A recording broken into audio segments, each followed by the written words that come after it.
look at what happens, it's really an experience of an inner sun. And if you look at it that way, you can use parallels between the year and the cycle of the sun and the zodiac and all of that as a way of noticing things. It's not that you need to believe in any of that, but use the metaphor as a way of understanding how things proceed.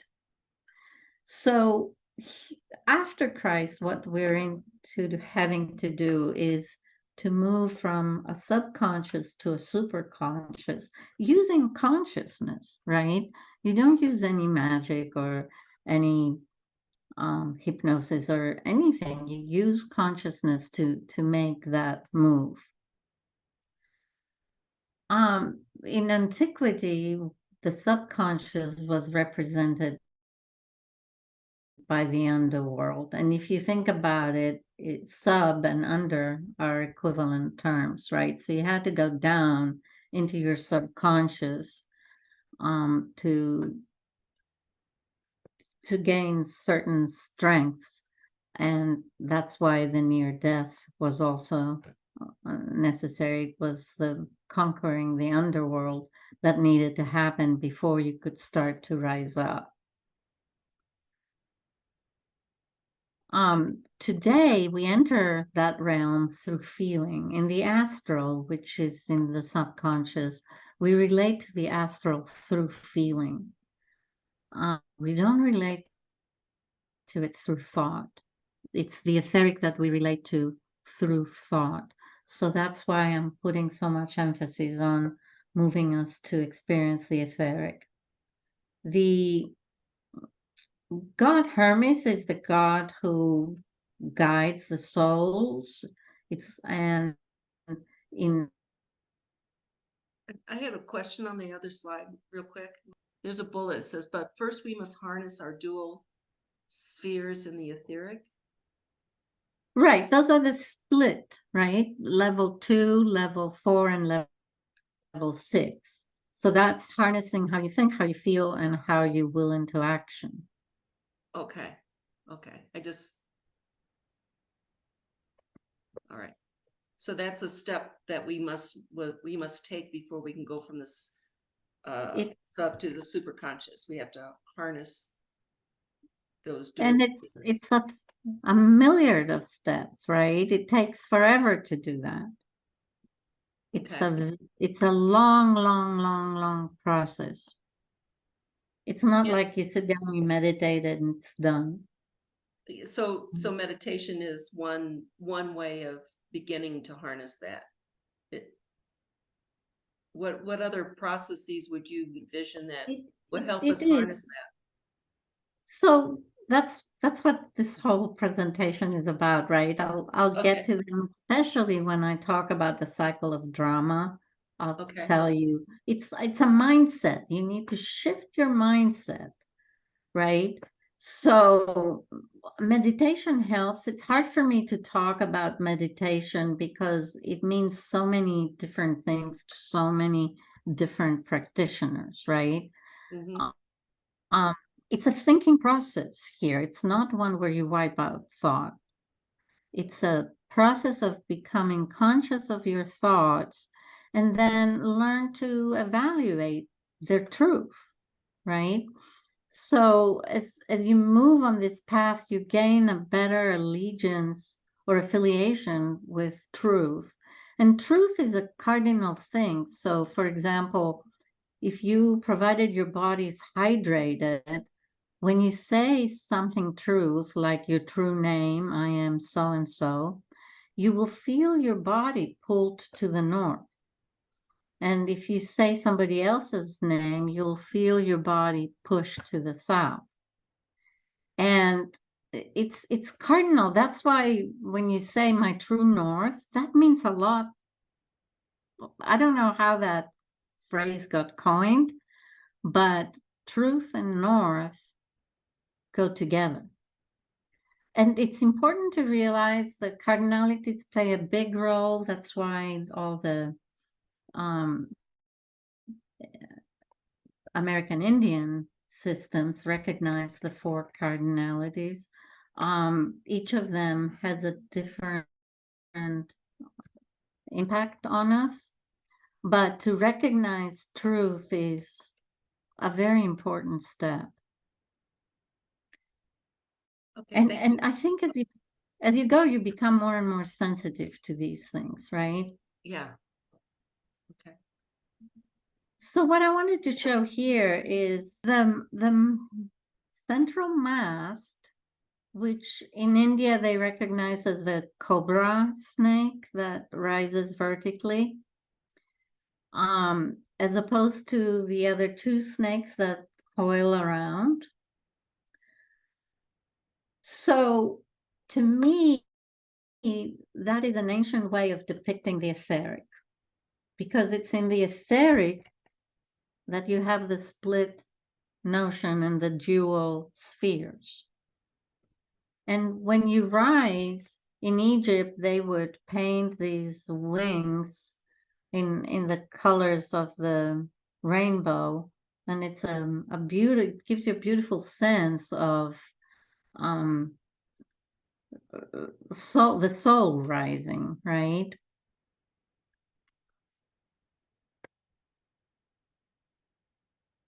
So I talk here a little bit about Hermes and how he played in. And I did mention already by helping the hero go into the underworld, giving to the hero some tools to defeat their monsters, etc.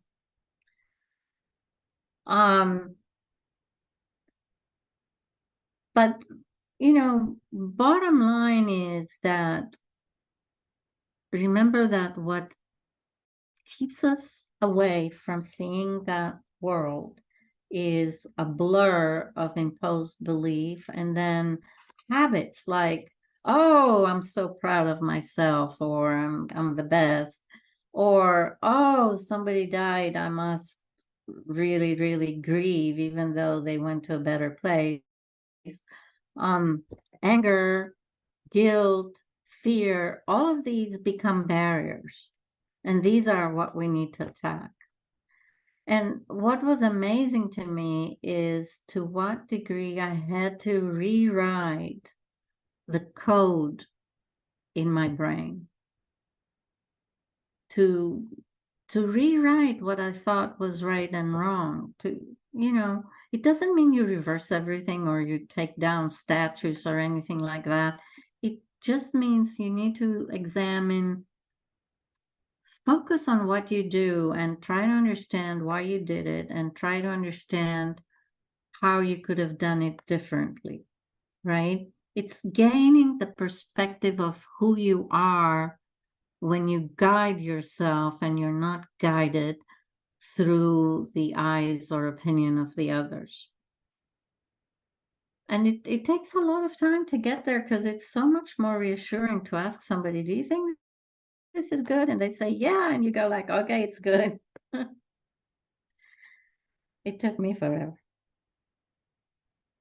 So this is a little bit again to explain how the zodiac plays into this.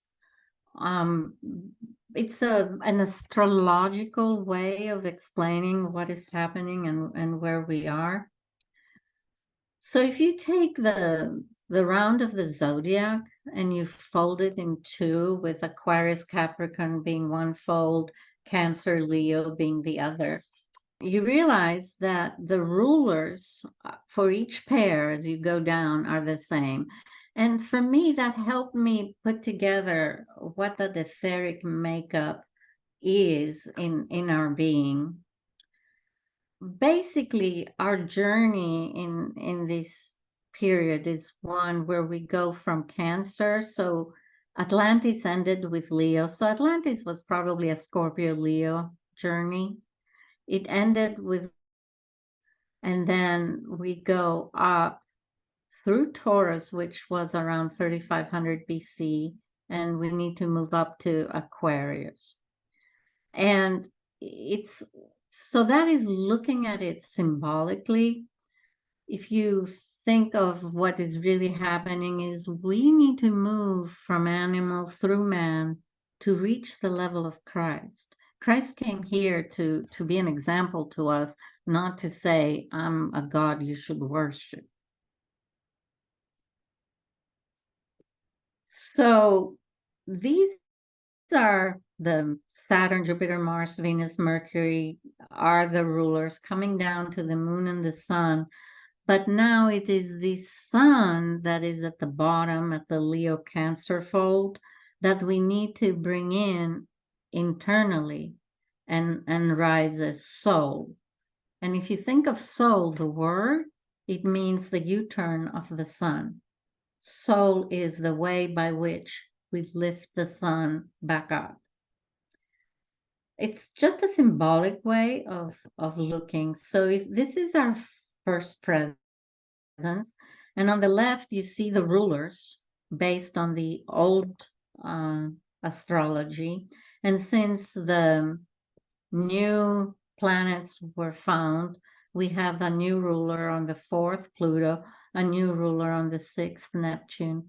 And then that allows Uranus to move as the father in heaven, because Uranus means heaven, and he's the father of all gods in the Greek mythology that gives rise to all of these. And Mercury has the ability, Mercury's Hermes, and he has the ability to go up and down, just like Mercury in a thermometer that rises with temperature and falls with cold. And you don't need to learn or understand any of these. I'm just giving it as a way of using metaphor to understand things, because I had to do that on this structure to understand why, as I moved from one sphere to the other, the worldview changed. And whose worldview was it? So your left brain is the worldview of Saturn, of, you must do, and these are your limits, and you're full of limits, and on, right? And the 5th chakra is the worldview of Jupiter, which is, no, you can expand. You can take those snakes and make them go around the globe and come back to you, because it's consciousness and it can move. And the world of Mars is falling in love, passion, the little arrows of Aries, right? But it's also war. And the world of Venus is, how can I be happy? How can I be beautiful? Isn't that where our world is right now? It's a Venus existence of, how can I be the best looking? How can I stay young? And how can I be happy? And the world of Mercury has a descending and an ascending, and that's why starting on the 2nd is so key, because it's where you can begin looking at what pulls me down, what moves me up. It's not the heat of hell, really. It's other things, very minute, but understanding what they are is important. And moon is the mother, which is in the 1st chakra. So moving up, Pluto is really a god that brings riches spiritually, though, not physically, because he's a god of the unseen, and Pluto means rich. So we call him the god of the underworld, and we think of our world as hell. It's not true. Underworld is the subconscious, period. It's the unseen world on the other side, and we can reach it through the subconscious, or we can rise and reach it through the superconscious. And Pluto is what every hero in ancient Greece had to overcome. They had to be able to go to the underworld and come back, or else they could not begin their hero journey. And what is the hero journey? The hero journey is coming out of victim and becoming a hero. And that was so important. Neptune is the god of the sea, and it's the god, it's the realm you get into when you move through your right mind to the other side. And that sea will reflect your own tempest. So if you have a lot of fears and a lot of concerns and a lot of doubt, you will enter a tempest when you go through the right mind. But if you have brought peace and calm and balance to yourself, when you get there, it will be the most serene, wonderful experience. And to me, that was so important to notice, because I would experience something as very serene and then talk to somebody else and they would experience a similar thing, but full of turmoil. All it is a reflection of your turmoil when you get to the other realm. And that's why it's so important to balance everything here now in the physical, so we can be in the other realm in peace. Anyways, it's just a way of working with metaphor. Look at it like that. This I don't know if this the slide kind of reminds me of some of the guided meditations that I've been taken through, when you have the arrows going up and down, of bringing the moon, earth, mother energy up through the chakras. You're visualizing that, and you're bringing the father, son energy down through. I don't know if that has anything to do with it's another metaphor, right? In my metaphor, soul is a sun entity. Soul is our inner sun, and soul must rise. So that's why I'm doing that with the sun, and I leave moon at the foundation of the mother. But you could do the same thing with earth energy and spirit energy, and then that would be true. The earth energy rises, the spirit energy comes down. Okay. I think it's important to view ourselves as having an inner sun, because that's what becomes our beacon. That's what turns us into a beacon as we rise higher, right? Mm-hmm. The other thing to think is that esoterically, when Christ dies and he goes to the underworld, he unites himself with planet Earth. That is his real sacrifice. That he says, here, I'm bringing sun energy to the earth so the humans can light up again. And he commits to stay with the planet Earth until all humans light up. And that's the sacrifice, not the passion on the cross, not any of the physical things, right? It's a spiritual being who says, I'm engaging myself to help earth beings rise. And that's why for me it's so important to think of it as a sun image. But there is no wrong and right in metaphor. It's whatever metaphor you choose, stay consistent with its dynamics, right? Because in the end, you need to learn how to sense yourself rising and sense yourself falling. And whether you do that with sun and moon or earth and spirit, it doesn't matter.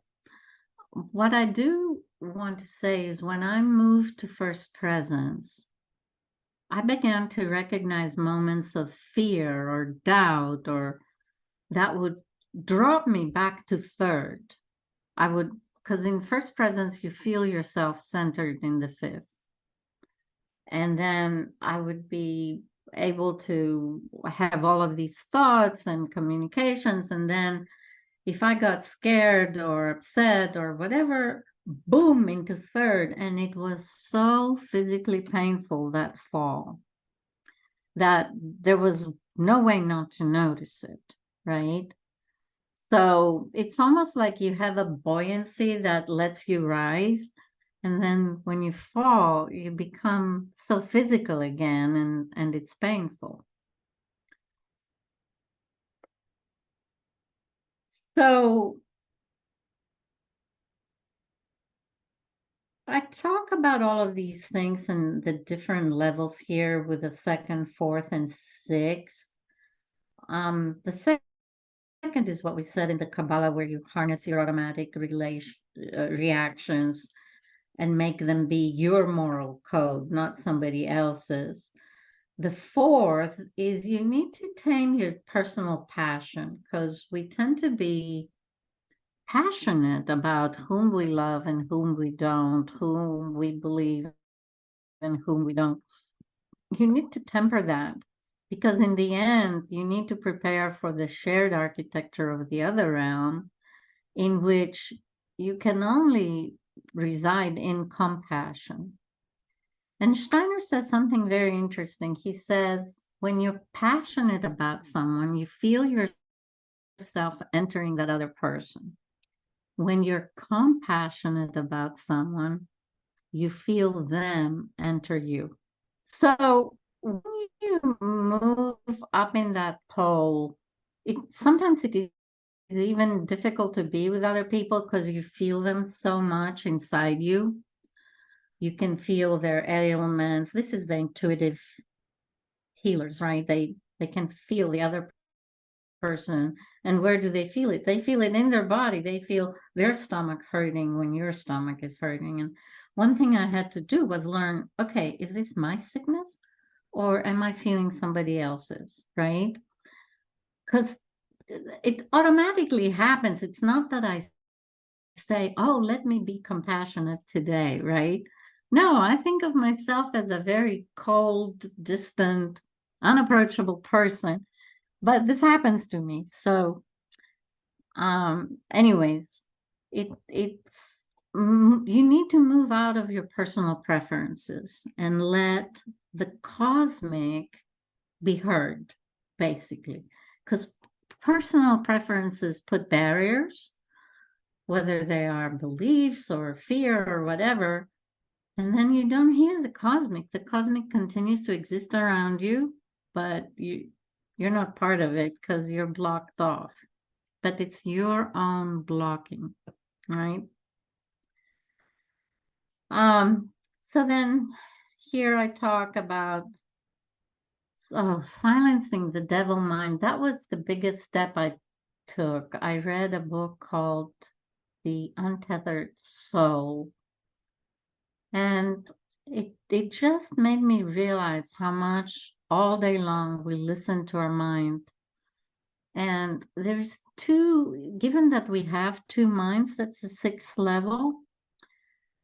If you hear something, a thought come to you like a drop of water in a calm lake, that comes from the right mind. It's a cosmic thought. If you hear this, yep, yep, yep, yep, yep, yep, yep, yep, he did this and he should have done that, and why? That's the left brain. And it needs to be shut up. There, if you argue with it, it will win because it always has the last word. All you can do is shut it up. And for me, I think that was the biggest exercise, how to stop my brain from, crowding my thinking. But it doesn't mean you stop thinking. It means you concentrate on the cosmic, or you stop thinking enough to hear the cosmic.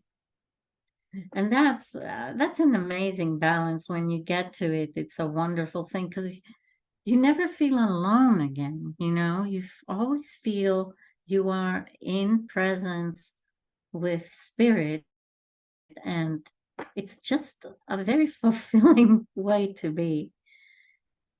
And you begin to enjoy silence. So I'll keep going here. Oh, this is what I wanted to show. If you take the picture I showed you where you fold the Leo and the Aquarius together and the Scorpio and the Taurus together, and I'm sorry, the Leo and the Aquarius and the Capricorn and uh, the Leo and the Cancer and the Capricorn and Aquarius. That was the fold we had earlier. So now turn that 90 degrees and you have Taurus at the bottom and Scorpio at the top, which is the span of the mast we must build, right? We must come out of Taurus, the animal, and rise. Think of Scorpio as the eagle. The two constellations are next to each other. And really, initiation taught you to point to the eagle side rather than the Scorpio, which is the poisonous end of the brain. So if you think of that as the journey we must take from Taurus to Scorpio, the fall that happened from Scorpio to Taurus comes to us as mythology. And mythology tells a lot about what was happening in the atavistic perception of humanity, of the other realm. What concerns me here is that we become ensouled in the Cancer period when you move from Leo to Cancer, which is the time of ancient India. That's when soul enters our body after the Great Flood. And my concern is that as we move now on the mirror point on the Aquarius out, we're going to no longer be ensouled, but become ectosouled. And maybe that is what we're experiencing in the insanity around us right now. That people who have not developed a soul lose it. They become crazy. People are acting crazy everywhere, right? I think that's what happens if you haven't built your own mast and you don't know how to get there even to a little degree, then you're lost. So I think in these 2000 years, we're crossing the galactic belt. Our solar system is crossing the galactic belt. So in 2000 years, it will be on the other hemisphere. If you think of the galaxy as an equator with two hemispheres above and below. And that's why we have all the climate issues. It's a lot of heat, a lot of earthquakes, a lot of tempests, a lot of storms, whatever. It will be 2000 years of that. And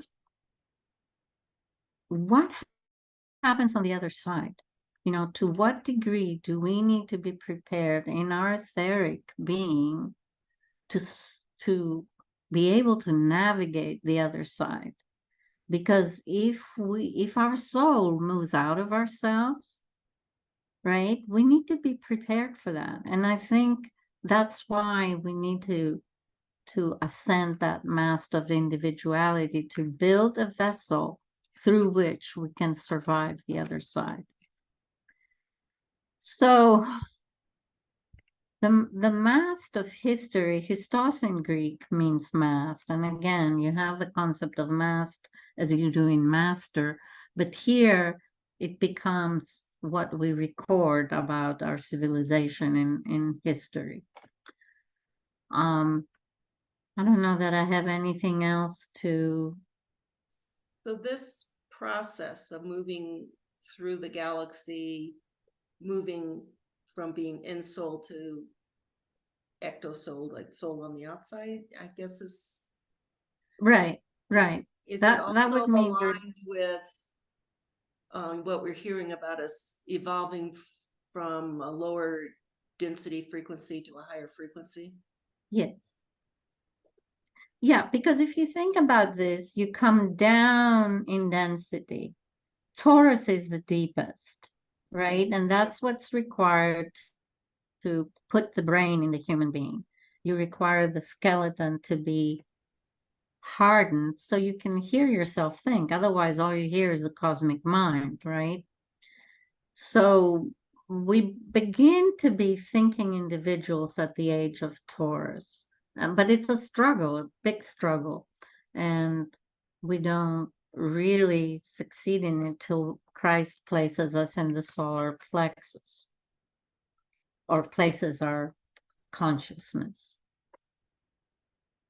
Would you align that with since you're in the solar plexus, you're in the third dimension versus maybe evolving to the fifth dimension and the fifth chakra? Interesting. Yes. Very interesting. Yeah, and the first is one dimension. You control everything and you do whatever I say, period. Right? That period is the first chakra. Obedience. Okay, so here I talk about the Platonic year, which is those 26,000 years. The sun moves, the equinoxes rotate backwards on the zodiac, 1 degree every 72 years. So about a lifetime, right, moves 1 degree back. And that gives the notion of the 26,000 years. It's closer to 25,920.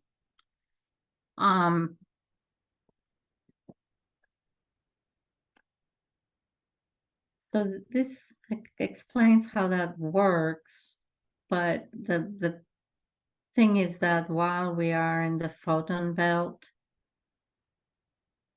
we're going to experience a lot of upheaval. And then I don't know what happens when we are on the other hemisphere of the galaxy. I cannot answer that, but I know we need to prepare for it. Okay, and then here I talk about what is the etheric, right? In terms of bodies, right? So the etheric is your second body, which is really responsible for your life. It's your life body. So the etheric helps your body stay alive and do all the sympathetic and parasympathetic functions it needs to do in order to breathe, in order to circulate the blood, in order to digest, in order to grow, in order, all of that happens, is governed by the etheric. But if we learn to lift it up, if we learn to lift up our individuality by controlling the etheric, and yoga does a lot of that, right? It tries to impose will on the etheric body. Well, the objective is that you master it to the point where if you succeed, you reach a Buddha level.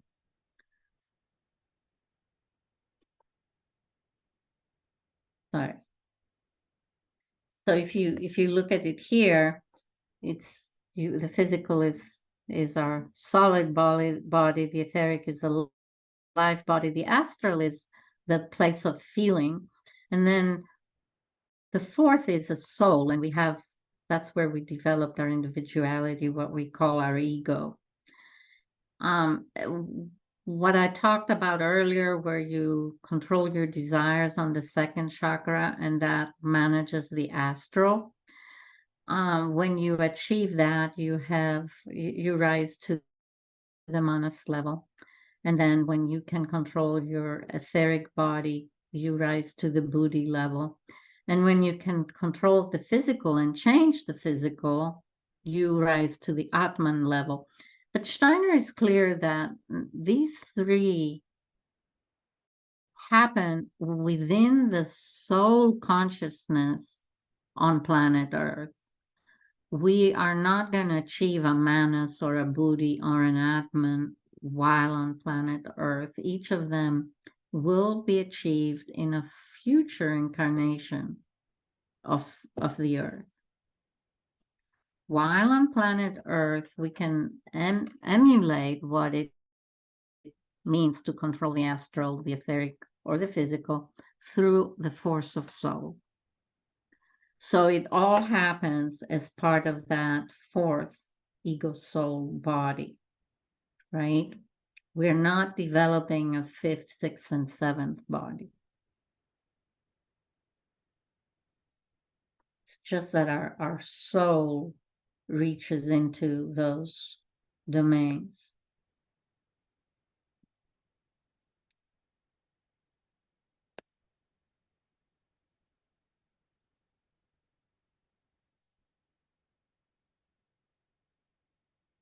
So if you think about it, as Manas harnesses the astral, Buddhi harnesses the etheric, and Atman harnesses the physical. You can even look at the different masters and see how far are they, right? So Christ harnesses the physical, so he's at that seventh level. And all he is the example of where we need to go. We need to become like him, right? He's not here to be worshipped. And a lot of the Christian religions actually say that he's the way. Yes. But they don't address it this way. But I mean, it's saying Christ is the way. Which is the example, not that if you believe in him, it all happens, right? You need to become like him. So in the next slide, I show the correspondence, and this is an ancient symbol that to me is very sacred. If you look at the circumference, starting with Saturn, you go to Jupiter, Mars, Sun, Venus, Mercury, Moon.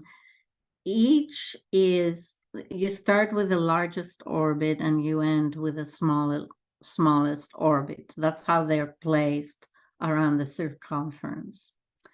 And I love this symbol. It's a symbol because it shows the relationship between the external and the internal.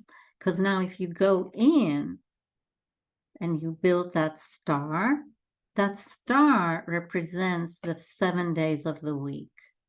So Saturn is Saturday, Sun is Sunday, Moon is Monday. That's very clear in English. And then you need to switch to Spanish or French to see Mars is Mardi, which means Tuesday. Mercury is Mercredi, which is Wednesday. Jupiter is Jeudi, which is Thursday. And then Venus is Vendredi, which is Friday. And you go back to Saturn. And why do I put this here? I put this here because the entire process of building consciousness is understanding the perimeter and then altering it by going within, taming it, harnessing it. And in Greek, the word for day is himera, and that means tame.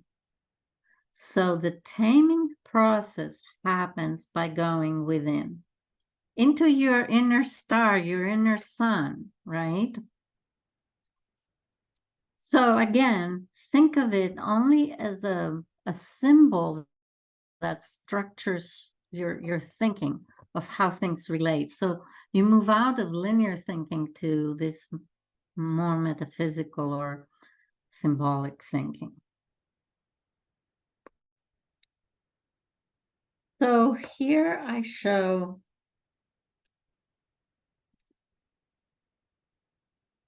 the planetary incarnation, and Steiner describes them as following that sequence of the week. So he calls the first one, and it was in the fire element or heat element only, and he calls it Saturn. And the next incarnation, he calls it Sun, and that's all gaseous and air. And the next incarnation is Moon, and that's all watery. And the current incarnation, we're in the fourth incarnation of the Earth, is the our planet here. And what this shows and gives a good perspective is how evolution happens. And so whatever is human today was only mineral back in Saturn, and it was only plant back in Sun, and it was only animal back in Moon, and is now needs to rise to human. I don't know that we've done it yet, right? We think of ourselves as the top of the animals, but we don't think of ourselves as the bottom of the spirit. Until we make that shift, we cannot start moving up. And the reason I bring this slide again, and this is Steiner's teaching, he says the mystery of Golgotha is a turning point in the evolution of planet Earth. And it turns us from descent to ascent. But because ascent has to happen through free will, it takes a while to catch on, right? So if you think of the angelic hierarchies, they all go through this evolution. It's just that the angels are one planet incarnation beyond ours. Archangels are two planet incarnation beyond ours, and arche are three planet incarnations beyond ours. It just gives a perspective of how it all folds together and evolves. And the other thing Steiner says is there is no two planets that are the same or have the same mission. So you couldn't even imagine what some other evolutionary cycle is like. I don't think you could begin to imagine. It's hard enough to figure out our own, right? But he says that, you don't expect to travel in space and find another Earth with humans. No. The densities differ. I mean, we live in Earth density, and as you go up, the next is water, the next is air, the next is fire. I talk about it that way because the ancients talked about the densities that way. They didn't recognize the idea of frequency and how we speak scientifically today. But that's all that means, right? That the frequency differs in every level. So in here talk, about the ages, right? The age of Cancer, Gemini, and I give what the chronology is for each, and how we are a little bit away from entering Aquarius, but we have began feeling the effect of Aquarius since 2012, right? So even though these are the strict astronomical dates, there is an overlap as you move from one age to the other.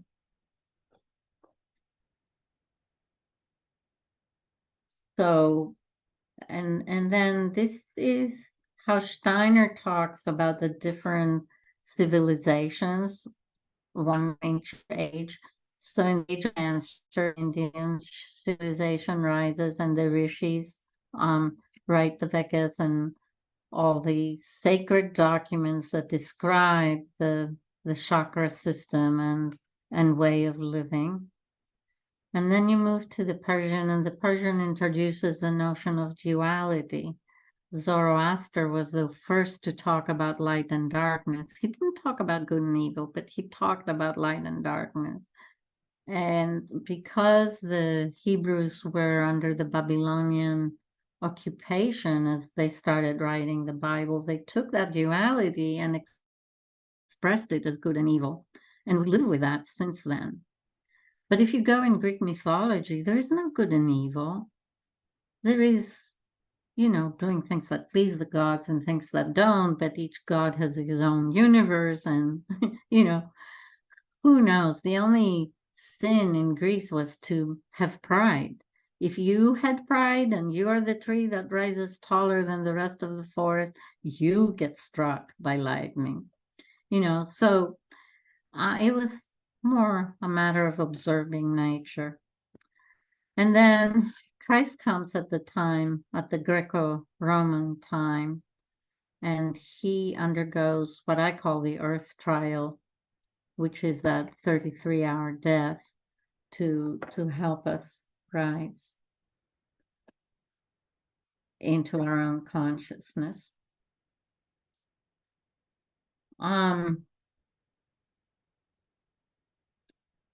Then Steiner talks about soul phases. So the atavistic phase is what is in place during the Indian and Persian time, and that is a natural clairvoyance, right? I experienced it in Greece as I was growing up. People who did not concern themselves with reading and writing all day, they had that ability to read your palm or read the coffee or interpret dreams, or it's just a different way of relating to the world. And that begins to disappear as you enter the sentient soul, which really concerns itself with the physical world around it instead of the etheric world. And then the intellectual soul is the beginning of using the mind, the brain, for our own thoughts.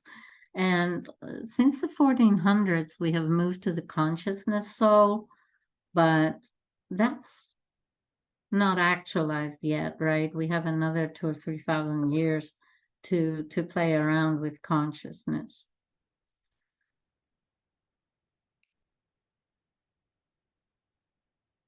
And so here I talk about the different ages and how each of them tried to accomplish something.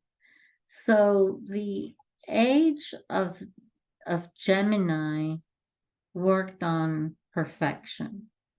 And you see that in Eastern architecture, you see that in the Chinese medicine, you see that in martial arts.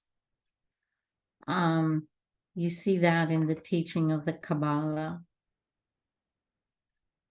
So perfection is the work of the fifth on the second.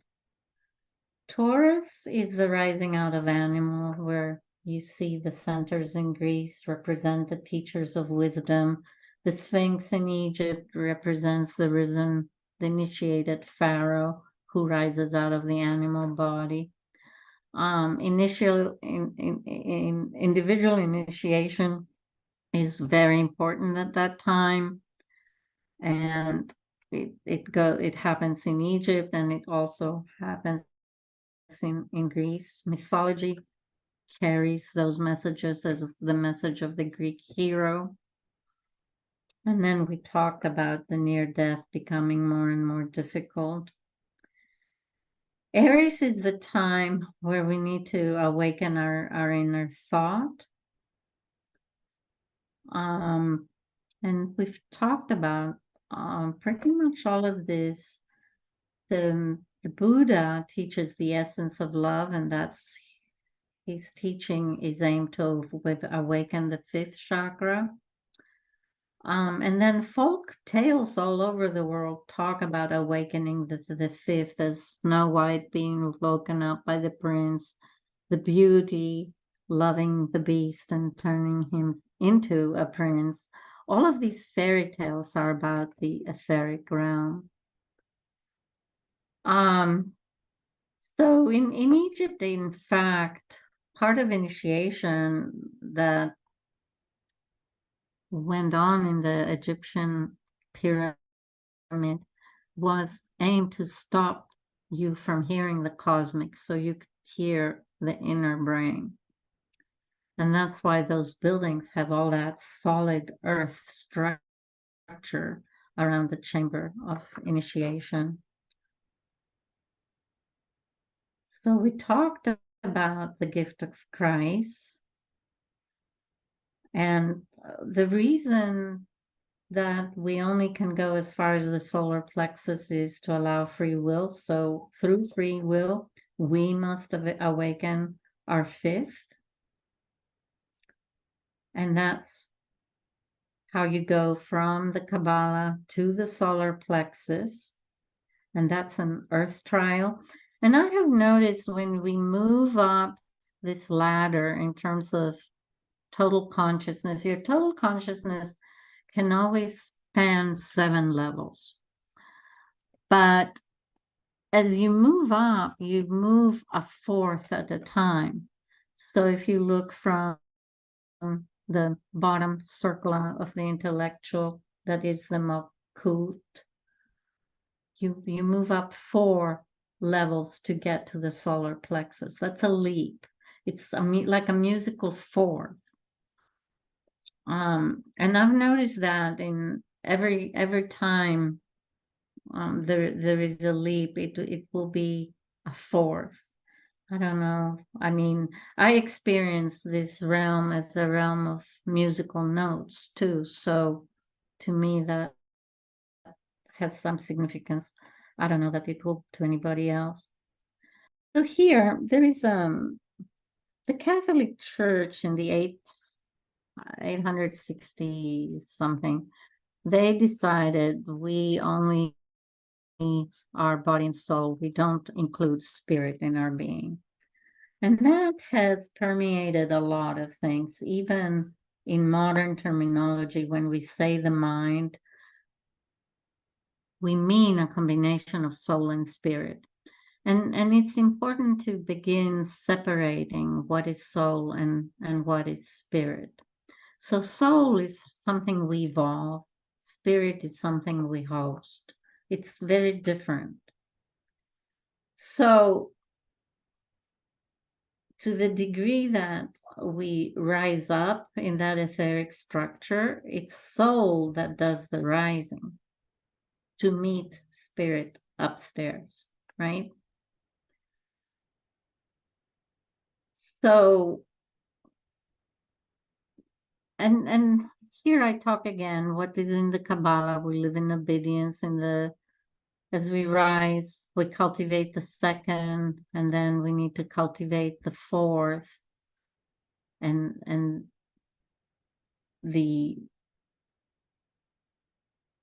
both of these need to be cultivated for us to be able to awaken the fifth. Otherwise, even if we cultivate the second and we try to rise up through the fourth, we cannot, because it has that heart wall of all the personal pain we've ever felt.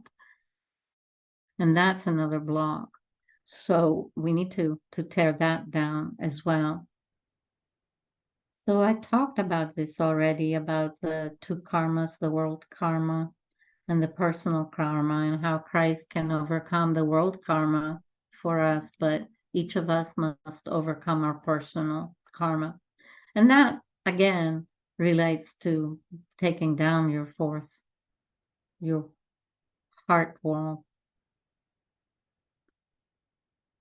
So symbolically, it's the water baptism that takes us out of solar plexus into our first presence. But again, that is symbolic, right? Because it's not because you were baptized that now you are in first presence. It's a symbol, right? When I was growing up in Greece, they were so terrified if somebody didn't baptize their kid and their kid died, that it wouldn't go to heaven. And it's not to build that fear in anybody. It's a symbol. And the water baptism symbolizes that we assume responsibility and we move from an intellectual soul to a consciousness soul.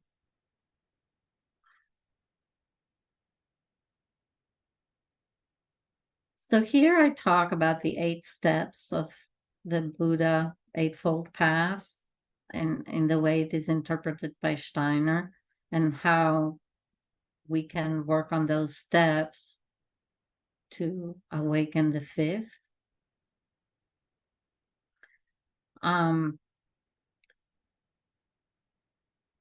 It's just all different ways of approaching conquering the same problem, which is how to overcome ourselves, right? So you need to be very discerning and distinguish what is significant from what is not. You need to control your resolutions, considering the other perspective, right? Whom do they serve? What is this grail and whom does it serve? You need to speak with purpose and answer thoughtfully, not just in reaction. You need to regulate action, consider its effects, live in conformity to both nature and spirit, fulfill your obligation to humanity. Why are you here, right? It's a very difficult question to answer, but whatever makes you the most passionate is why you're here. So serve that passion and offer it to humanity. Consider everything you encounter as a teacher and look within to control yourself, harmonizing with truth. I'm sure there's other ways to express the same 8 steps, but that's Steiner's way.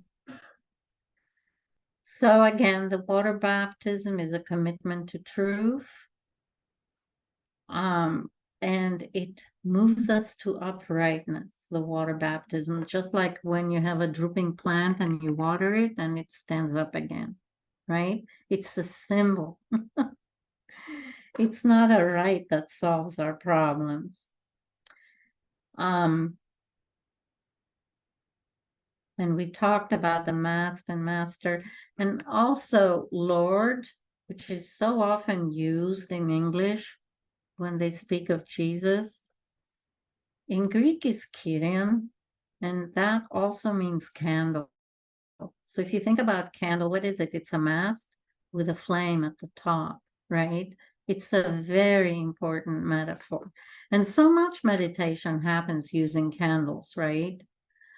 But it's not only those big fat candles where the flame sinks into them. It's the upright candle with a flame at the top that matters.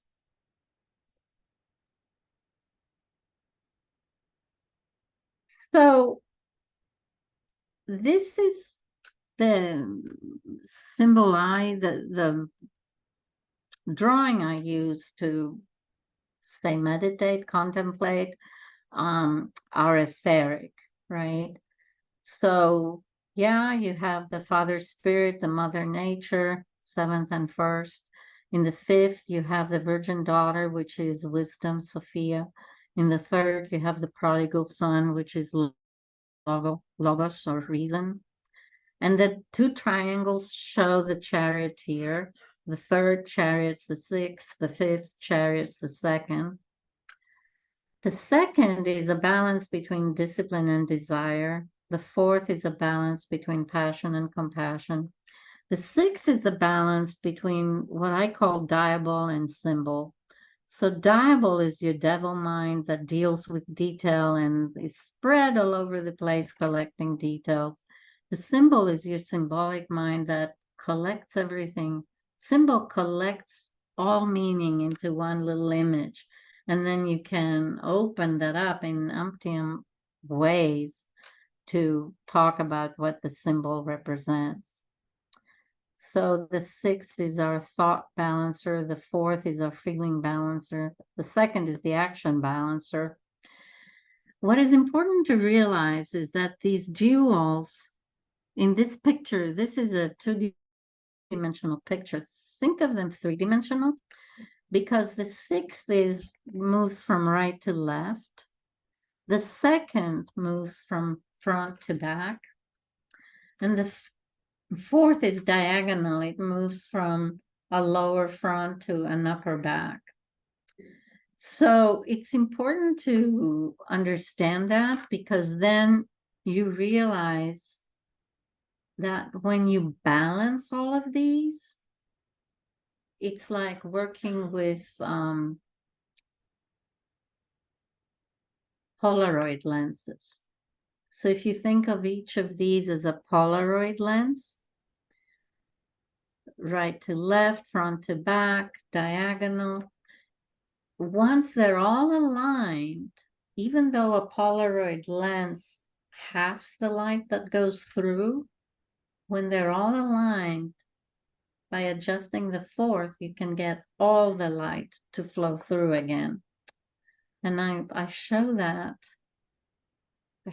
later on, but let me I think it makes more sense to talk about it now. So when we didn't have the duality and we resided in the atavistic soul in paradise, all light would come through us. And then we enter the sentient existence dealing with our senses, and the second chakra becomes a light blocker. And then as we develop the brain, our sixth chakra becomes a light blocker. And because these two are perpendicular to each other, front and back, right and left, no light comes through. The way we are today, nothing comes through. By working on the fourth, which is an upper front to a lower front to an upper back, we are balancing a diagonal between those two perpendicular, and that is what will allow light to come through again. And that's what consciousness does. So again, this is another metaphor, so you can look at what's happening inside us through a parallel. I don't know if it helps or not. It helped me. It helped me understand, why attunements work. What happens when you do an attunement, right? We go into it as number 3, and we come out of it as number 4. Now, how long it lasts, on how well it got adjusted, depends on the work we do after the attunement.